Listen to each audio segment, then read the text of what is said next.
Hello, in today's quick tip video, we're going to take a look at how the drain feature in Huntron Workstation is used. What the drain feature does is it allows you to connect common to signal while you're testing points on your circuit card. If there is a charged source on the card, what will happen is it will try to drain off that charge. This allows you to make more repeatable signatures. To turn the drain feature on, you would go to your component, then select the Ranges tab for that component, scroll to the right, and you'll see a drain column.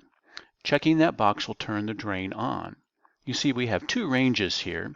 I have one range with the drain turned on and one range with the drain turned off. The amount of time that the drain is enabled is controlled by the Tools and Options.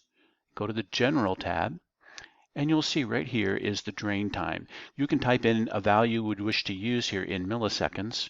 You can see we're using 100 milliseconds right now. So we'll save that.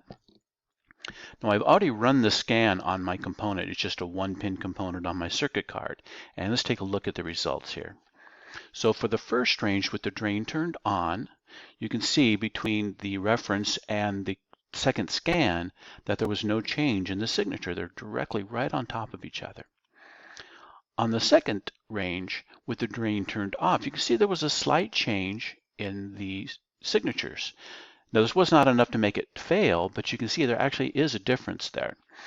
The reference signature was the one scanned the first time, and the second time it was scanned with the drain turned off. That meant that it charged slightly different than the first time.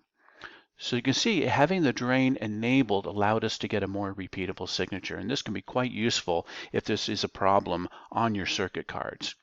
Now the drain is only used when needed, so you would go and turn it on for a particular pin and range only when necessary.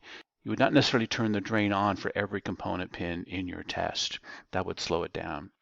So only use this as needed. Please go and take a look at the other videos on the Huntron YouTube channel. There's a lot of good information there. And as always, thank you for watching.